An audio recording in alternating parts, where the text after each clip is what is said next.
నిర్మాణంలో ఉన్న శంకర్ విలాస్ బ్రిడ్జి నిర్మాణం పనులను వైసీపీ నేతలు అంబటి రాంబాబు, మోదుగుల వేణుగోపాల్ రెడ్డి పరిశీలించారు. గుంటూరు పట్టణానికి ఎంతో ప్రాముఖ్యత కలిగిన బ్రిడ్జి శంకర్ విలాస్ బ్రిడ్జి అన్నారు. పెరుగుతున్న ట్రాఫిక్ రద్దీని నియంత్రణ చేసేందుకు పాత బ్రిడ్జిని కూల్చివేశారు. సింగిల్ పిల్లర్లతో ఒక ఐకాన్ బ్రిడ్జి నిర్మాణం చేయాలని గత టీడీపీ ప్రభుత్వ పెద్దలు డీపీఆర్ తయారు చేశారు. హిందూ కాలేజీ నుండి లాడ్జి సెంటర్ వరకు బ్రిడ్జి నిర్మాణం చేయాలని ప్రజలు కోరారు. కానీ మంత్రి పెమ్మసాని చంద్రశేఖర్ సేతు బంధన పథకం కింద 100 కోట్ల ఖర్చుతో బ్రిడ్జి నిర్మాణం మొదలుపెట్టారు. రెండు వైపులా 12 చొప్పున సర్వీస్ రోడ్డు వేయాలి. విజన్ లేకుండా అహంతో మంత్రి పెమ్మసాని చంద్రశేఖర్ బ్రిడ్జి నిర్మాణంలో ఒంటెద్దు పోకడకపోయారు.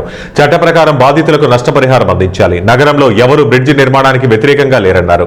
1,00,000 కోట్లు అమరావతి నిర్మాణానికి ఈ ప్రభుత్వం ఖర్చు చేస్తుండగా శంకర్ విలాస్ బ్రిడ్జి కోసం 200 కోట్లు ఖర్చు చేయలేరా అన్నారు.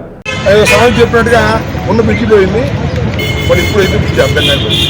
మీరు కాంపన్సేషన్ పడి ఇంత దుర్మార్గంగా మీరు వ్యవహరిస్తున్నారే ప్రజాస్వామ్యంలో తప్పమేనా నేను ఈ సందర్భంగా మేము చెప్తున్నాం.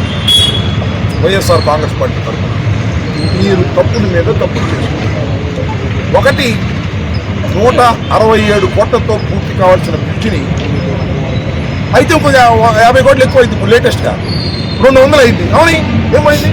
ఇవాళ తీసుకొచ్చాడు నాబార్డు నుంచి 7,000 కోట్ల అప్పు చంద్రబాబు నాయుడు గారు. దేనికి తీసుకొచ్చాడు? అమరావతి ఉంది. అమరావతి మీకు బాగుందా?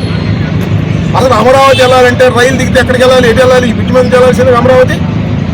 విజయవాడలో దిగితే విజయవాడ నుంచి కూడా బ్రిడ్జి మీద రావాల్సిందేగా. అమరావతికి అసలు అమరావతి ఒక కేంద్రం ఉందా? ఇక్కడ మీరు ఆర్టీసీ బస్సు వచ్చి అమరావతి వెళ్ళండి, ఎక్కడికి వెళ్ళింది? గుడి దగ్గరికి వెళ్ళింది. అమరావతి ఎక్కడ ఉంది అసలు? లేదు. ఎక్కడ అమరావతి తెలియదు. దానికి మాత్రం ఇవాళే 7,000 కోట్ల రూపాయలు అప్పు తీసుకున్నాడు నాబార్డు నుంచి. ఇప్పటికీ సుమారుగా 47,000 కోట్లు అప్పు తీసుకున్నారు. ఇంకా 50,000 కోట్లు అప్పు తీసుకుంటారు. మొత్తం 1,00,000 కోట్లు అమరావతిలో ఖర్చు పెట్టేటప్పుడు నీకు పెమ్మసాని గారు 200 కోట్లు ఖర్చు పెడితే బ్రహ్మాండం ఉండేది కదా. గుంటూరు పట్టణం అమరావతిలో ఒక భాగమే కదా. ఎందుకు సందేహిస్తున్నావు? ఏమిటి అన్యాయం? అంటే నీకేదో దురుద్దేశం ఉందని అంటలా, మేము కమిషన్ తీసుకుంటాం అంటలా. అవగాహన రాహిత్యం, అనుభవ రాహిత్యం, అహం, డబ్బు